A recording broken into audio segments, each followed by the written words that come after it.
നമസ്കാരം.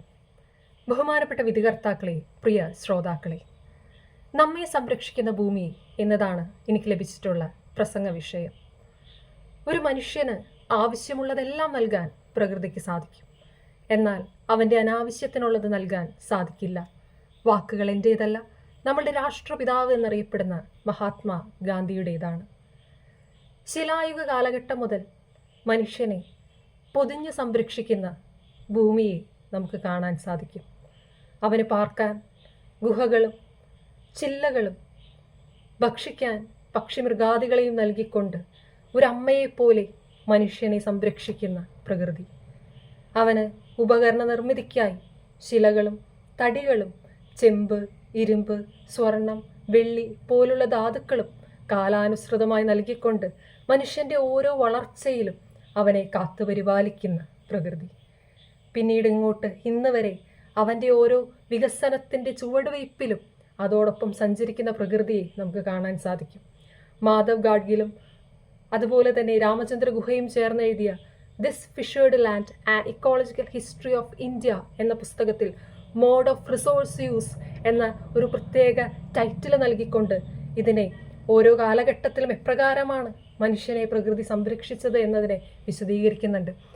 പറക്കിത്തീനികളായിരുന്ന ആദ്യ കാലഘട്ടത്തിൽ അവർക്ക് അതിനു വേണ്ട സഹായം നൽകിക്കൊണ്ട് പിന്നീട് കൃഷി തുടങ്ങിയപ്പോൾ അവർ കന്നുകാലികളെയും മറ്റും മേയിച്ച് നടക്കാൻ തുടങ്ങിയപ്പോൾ എപ്രകാരമാണ് പ്രകൃതി അവർക്ക് കവചമായി വർത്തിച്ചത് എന്ന് ഇതിൽ പ്രതിപാദിക്കുന്നുണ്ട്. പിന്നീട് ഇങ്ങോട്ട് 1700കളിലും 800കളിലും വ്യാവസായിക വിപ്ലവം വന്നതിലൂടെ എങ്ങനെയാണ് അവർക്ക് വേണ്ട ധാതുക്കളും മറ്റ് വ്യവസായത്തിനുള്ള ഉൽപ്പന്നങ്ങൾക്കുള്ള ആവശ്യമായ വസ്തുക്കൾ നൽകിക്കൊണ്ട് പ്രകൃതി അവർ പോലും അറിയാതെ അവർക്കൊപ്പം ഒരു സഹായിയായി നടക്കുന്നതെന്ന് ഇതിൽ വളരെ മനോഹരമായി പറഞ്ഞു വെക്കുന്നുണ്ട്.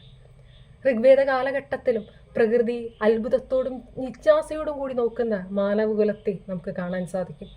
വേദമന്ത്രങ്ങളിൽ പോലും പ്രകൃതി നൽകുന്ന ഈ സംരക്ഷണത്തിനെ പാടിപ്പുകഴ്ത്തുന്ന മനുഷ്യരെ നമുക്ക് ദൃശ്യമാണ്.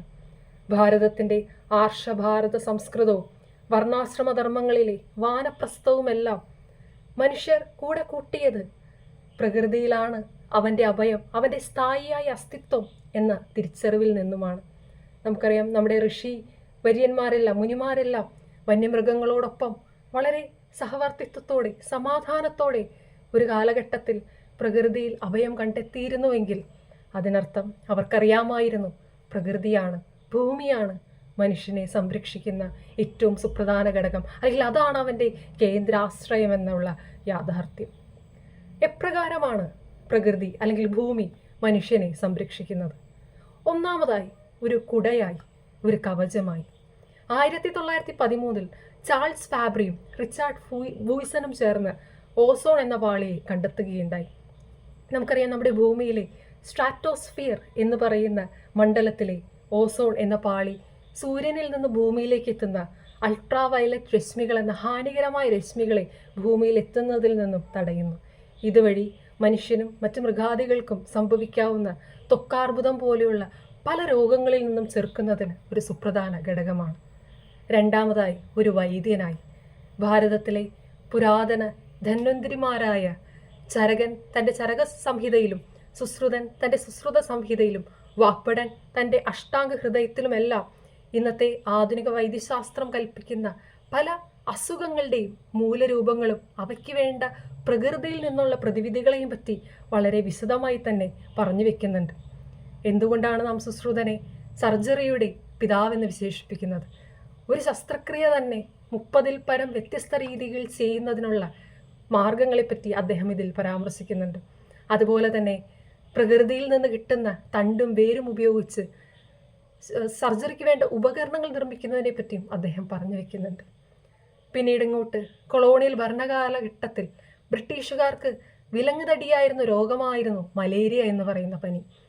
എന്നാൽ ഇതിനെ ചെറുക്കാൻ സൗത്ത് അമേരിക്കയിലുള്ള ബൊളീവിയ, പെറു പോലുള്ള രാജ്യങ്ങളിലുള്ള സിൻചോന എന്ന് പറഞ്ഞ മരത്തിൻ്റെ തൊലിക്കാകുമെന്ന് അവർ കണ്ടെത്തുകയും അതിലൂടെ മലേറിയ എന്ന് പറയുന്ന രോഗത്തെ പൂർണ്ണമായും ഉന്മൂലനം ചെയ്യുകയും അത് പിന്നീട് അവരെ സൂര്യൻ അസ്തമിക്കാത്ത സാമ്രാജ്യത്തിൻ്റെ കുലപതിയാക്കി മാറ്റിത്തീർക്കുകയും ചെയ്തു എന്ന് റിച്ചാർഡ് ഗ്രോവ് തൻ്റെ ഗ്രീൻ ഇമ്പീരിയലിസം എന്ന് പറയുന്ന പുസ്തകത്തിൽ പറഞ്ഞു വെക്കുന്നുണ്ട്.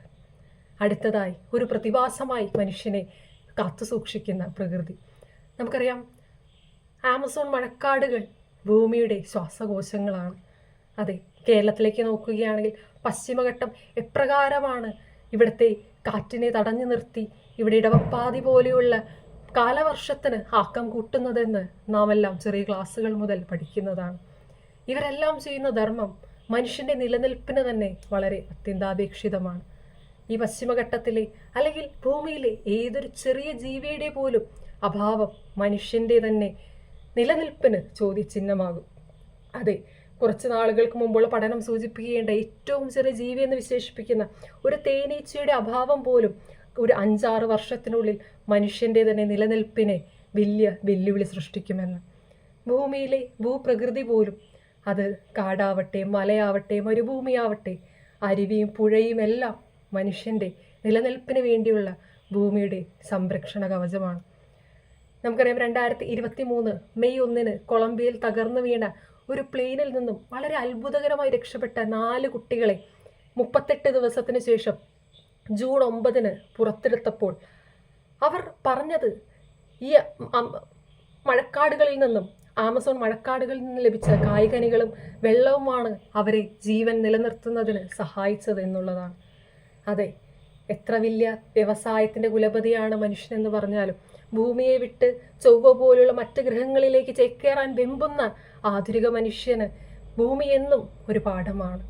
അതെ, എത്രയൊക്കെ നാം മുന്നേറി എന്ന് പറഞ്ഞാലും ഇന്നും ഭൂമിയിൽ തന്നെയാണ് മനുഷ്യൻ കാലുറച്ച് നിൽക്കുന്നത് എന്ന അടിസ്ഥാന സത്യം നാം മറന്നു പോകരുത്. നമുക്കറിയാം, ഒരു സംസ്കരണ ഉപകരണമായി പ്രകൃതി വർത്തിക്കുന്നുണ്ട്.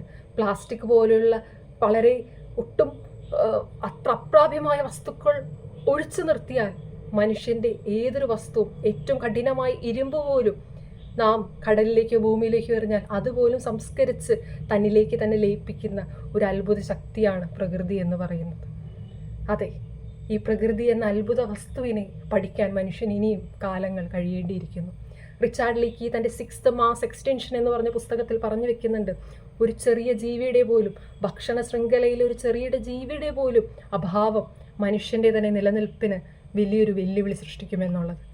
അതെ, ഭൂമി എന്ന് പറയുന്ന ഈ വലിയ പ്രപഞ്ചത്തിന്, ഈ വലിയ ശക്തിയെ നാം എന്നും നമ്മുടെ നെഞ്ചോട് ചേർക്കുക തന്നെ വേണം. അല്ലെങ്കിൽ ഇതിനോട് അനുരൂപപ്പെട്ടുകൊണ്ടായിരിക്കണം നാം നമ്മുടെ ജീവിതക്രമം ചിട്ടപ്പെടുത്തുവാൻ. നമ്മെ സംരക്ഷിക്കുന്ന ഭൂമി ഏറ്റവും വലിയൊരു ശക്തിയാണ്, നമുക്കുള്ള അനുഗ്രഹമാണ്, നമ്മുടെ ഊർജ സ്രോതസ്സാണ്. അതുകൊണ്ട് തന്നെ അതിനെ കാത്തു സൂക്ഷിക്കേണ്ടതും ഭൂമി നമ്മയാണ് കാത്തു സൂക്ഷിക്കുന്നത് എന്ന ഒരു ബോധ്യം നൽകിക്കൊണ്ട് നിർത്തുന്നു. നന്ദി, നമസ്കാരം.